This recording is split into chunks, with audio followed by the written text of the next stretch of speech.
What's up, y'all? Welcome back to my channel. If you're new here, make sure you hit that subscribe button, and thank you so much for stopping by.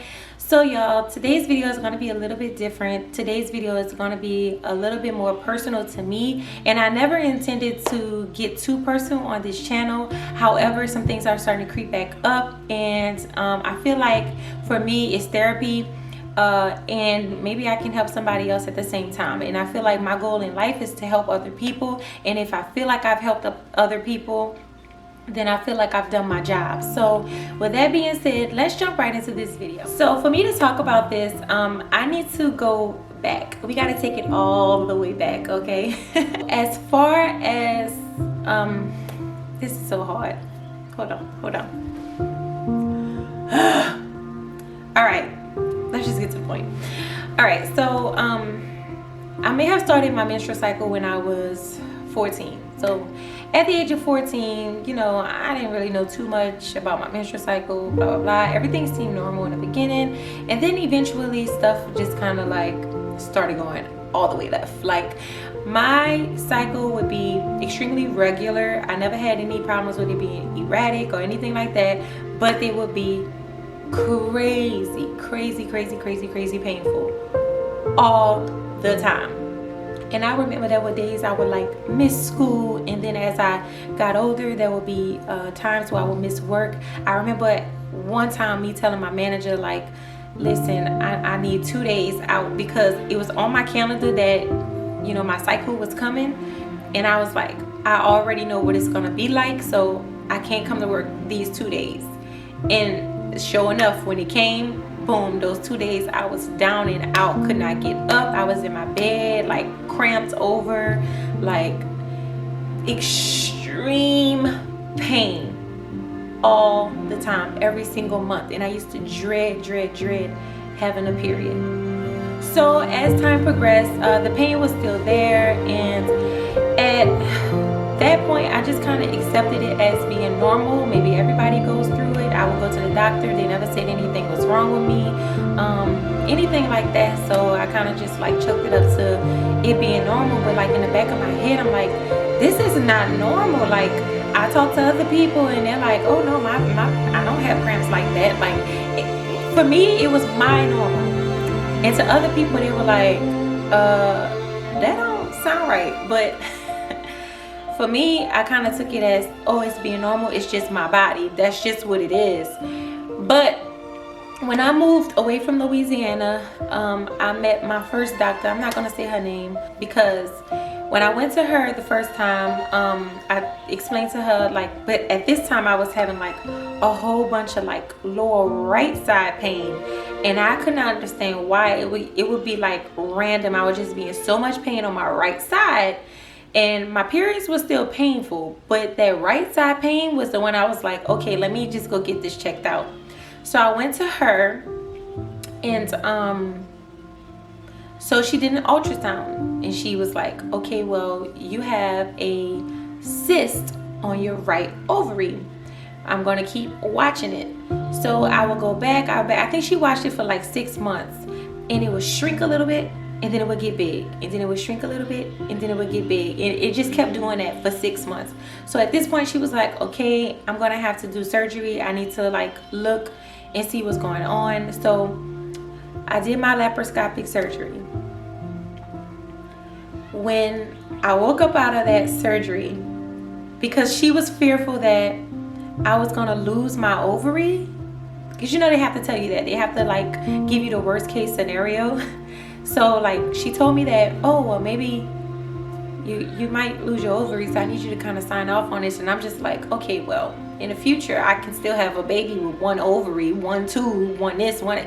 But when you have a doctor telling you that you're possibly gonna lose some of your reproductive organs, well, some of your reproductive tools down there, then you kind of start to like wonder, like, okay, hold on, I want you to keep everything. So she did the surgery, and when I woke up, she told me that that I had endometriosis everywhere. So in 2014 I was officially diagnosed with endometriosis, and it was everywhere. it bound my organs together, my rectum, my bladder, my uterus, like everything was fused together from the endometriosis. She told me I had stage 2 endometriosis. Not that the stages really matter, because you can have stage 1 and then feel like the worst thing ever. And for those of you who are not familiar with endometriosis, it's when the lining of your uterus grows in other places. It can grow anywhere, so even your lungs.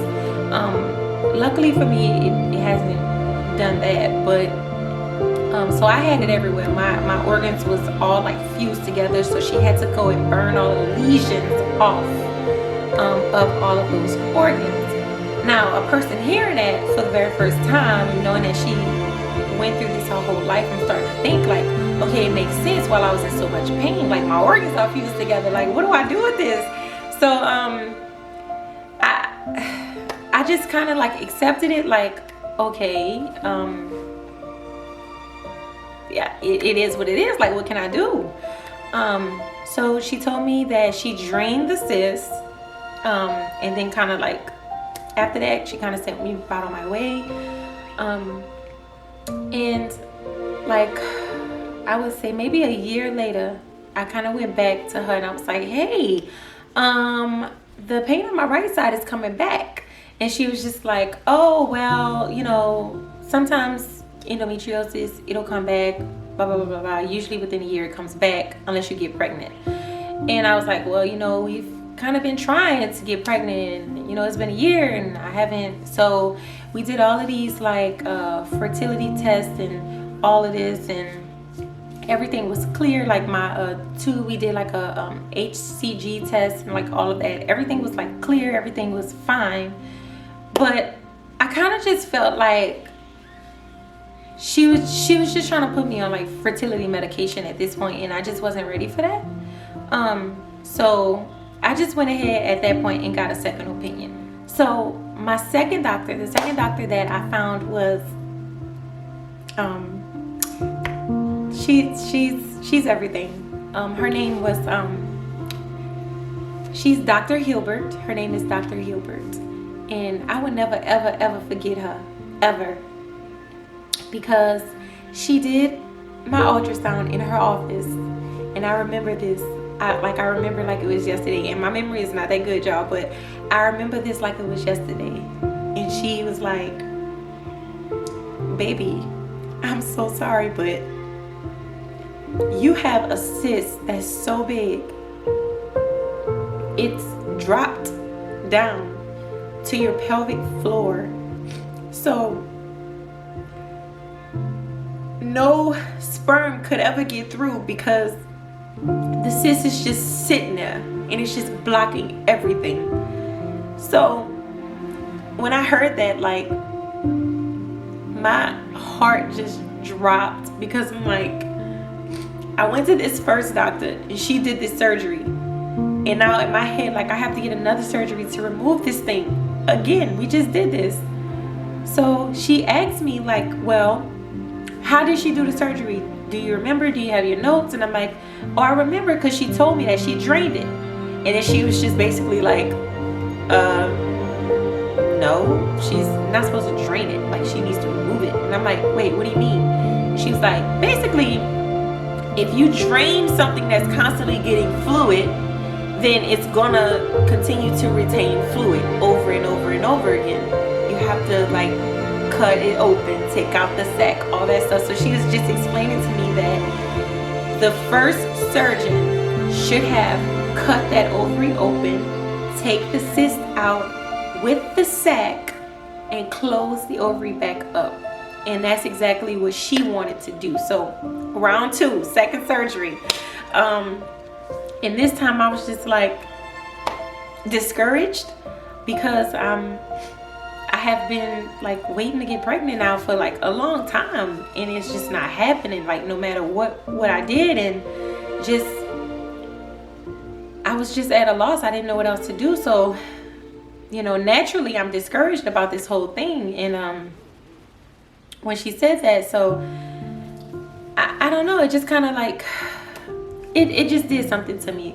But anyways, I had my second surgery, and when I came to, like, y'all, it was the worst pain I have ever felt in my entire life. I woke up screaming and hollering. They had to put me back to sleep because it was that bad. Well, can you imagine, like, somebody cutting in your organs, taking something out and like closing that sucker back up? Like, like, I must have been in like a whole bunch of pain. So I came to, and she was like, okay, well, you know, I removed the cyst and the sac, so if anything, you should be good. Good news is that the lesions that you had, like that you originally had, they never grew back. So I'm happy about that. So she did something right, basically. But she was like, so from this point, I'm going to go ahead and give you 6 months to get pregnant on your own. And if not, then we just have to consider other options. And at this point, I was just like, okay, so 6 months. I'm trying, but at the same time, I've moved now. I moved to a whole nother state, so I didn't have her anymore as my doctor. And of course, I'm sad because, like, that's the one who did my surgery. Like, that's the one who I felt did it the right way.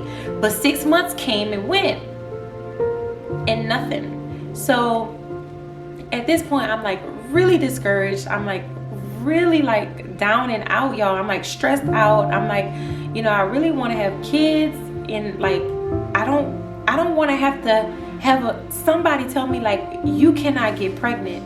And I know like a lot of people who has to deal with fertility issues have the same issue where you have somebody like have you on like a time frame, and then like once that time frame come and go, you get like extremely discouraged. And that 7 month came, y'all. That 7 month. And at this point, I was just like, you know what? It is what it is. I guess, you know, it's not in my life to have a child. So I just kind of like forgot about it. And I was just like, I still did my pre-seed and all this other stuff that I was doing, but I just wasn't like focusing so much on it. I just kind of like let it go. And then I just kind of had to like have faith that what's for me is for me, and nobody can take that away from me. So that 7 months came, and I remember this too because like I like to drink, y'all. I like to drink. So we were going to like one of our friends' house, and we were gonna have drinks, and we were gonna, you know, party with them. And I was like, and like I had bought like so much alcohol, and I was like I was so ready to drink, and I was just like, should I get this? Like, we went to the store, and I was like, should I get this pregnancy test? Like, I already know like I'm not pregnant, but you know, the responsible person in my head was just like, you might want to get the test. It's gonna be negative anyway, but hey, it can't hurt to check, right? And then plus you're gonna drink, like you want to do the right thing. So I kind of just threw it in the basket, and I was like, ugh, I don't really need this anyway. And I just kind of walked around the store like that. Then when I got home, I just kind of like threw it somewhere. And at this point, I think my period was coming in like 2 or 3 days or something like that. And I already kind of knew that was still kind of early. So I was just like, whatever. So I had asked my husband, like, you think I should take this test? Like, I already know it's gonna be negative, but like, should I even take this test? And he was like, well, I mean, you're gonna be drinking, and you know, if you are pregnant, like, you want to be responsible. And I was like, you know what, let me just take this doggone test, okay? So I went upstairs, and I peed on the stick, and I put it on the counter, and I just went to polish my nails, and I just kept peeking over like, I know it's negative, so let me just finish polishing my nails. And y'all, I swear to God, the next time I looked over and those 2 lines was thick, you know, I just like bawled. I just started bawling because like you told me 6 months, and like the 7 month came, and then I was pregnant on my own. So I was like so happy. I was so happy. I was crying, and I was just like, I was all over the place. Because I had been dealing with this for a long time, and I had been trying to get pregnant for a long time, and it just was not happening for me. And the point of this is, no matter what somebody tells you, if something is for you, it's for you. And nobody can take that away from you at all. I wanted a child so bad. Through all of the discouragement, through all of the crying, through all of the stress, through everything that I had gone through for those few years, it all like it just came back, and I was so happy. I was so happy. So the point here is just to like have faith, believe it'll happen for you. Right now I'm kind of going through the same thing. Not really the same thing. Like I have a cyst that's trying to creep back into my life. But I'm not going to let endometriosis define me, because my diagnosis is not like that's not who I am. It's a part of me, but it doesn't make me. So for any of you that are going through any type of fertility issue, whether it's PCOS, endometriosis, unexplained fertility, like anything that you may be going through, just continue to like keep the faith. I know it's so hard. It's so easy to get discouraged, especially if you keep trying and nothing is happening. I've been there, but there's a light at the end of the tunnel, always. And even if like I never have another child again, I was blessed to have my child now. So to all of you who are going through fertility issues, I just want y'all to stay strong. Find a good support system. Find someone that you can talk to about this. You can talk to me about it too. Like, I will listen. Like, just get you a good support system. Get you people that care. Get you people that you feel good to be around. Because going through this is like really stressful. It's really discouraging. It's hard. And if you have somebody in your corner that like loves you, respects you, supports you, then it'll be easier. It won't be like super easy, but it'll be easier. So just have faith, and I hope that this video gave somebody inspiration, somebody hope. But yeah, y'all, I let y'all into my life now, and if y'all have any questions, just drop them down in the comments below. If y'all want to know more, just drop me a comment. I'll try to answer as much as I can. And I just want y'all to stay strong, man. Stay strong. Don't let anybody tell you what your body can't do, because you can do anything. You can do anything. And I don't ever want y'all to forget that. So see y'all next time.